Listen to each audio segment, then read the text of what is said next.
ಒಕ್ಕಲಿಗ ಸಮುದಾಯ ಕೂಡ ಹಿಂದುಳಿದ ವರ್ಗದ ಮೂಲದಿಂದಲೇ ಬಂದಿರುವಂಥದ್ದು. ಅದರಿಂದ ಈಗ ಆ ಪಕ್ಷದ ಹಿರಿಯ ಮುಖಂಡರು ಏನು ಸಮುದಾಯಕ್ಕೆ ಮತ್ತು ಶಿವಕುಮಾರ್ ಅವರಿಗೆ ಮಾತು ಕೊಟ್ಟಿದ್ದಾರೆ, ಆ ಮಾತನ್ನ ಉಳಿಸ್ಕೊಡ್ಬೇಕು ಮತ್ತು ಸಿದ್ದರಾಮಯ್ಯನವ್ರಿಗೆ ಅವ್ರ ಮೇಲೆ ಯಾವ ಕಂಪ್ಲೇಂಟ್ ಕೂಡ ಇಲ್ಲ.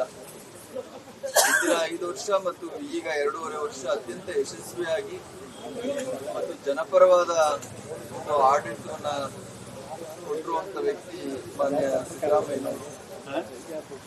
ಅವರೇ ಮುಂದೆ ನಿಂತು ಇನ್ನೊಬ್ಬ ಹಿಂದುಳಿದ ವರ್ಗದ ನಾಯಕರು ಶಿವಕುಮಾರ್ ಅವ್ರನ್ನ 2.5 ವರ್ಷದ ಅವಧಿಗೆ ಮುಖ್ಯಮಂತ್ರಿಯಾಗಿ ಆಡಳಿತ ನಡೆಸಲಿಕ್ಕೆ ಅವರ ಮುಂದಾಳತ್ವದಲ್ಲಿ ಅವಕಾಶ ಕೊಡಬೇಕು ಹಾಗೆ ಅಂತ ಹೇಳಿ ಅವರ ಪಕ್ಷದ ಹಿರಿಯ ಮುಖಂಡರಿಗೆ ಈ ಸಂದರ್ಭದಲ್ಲಿ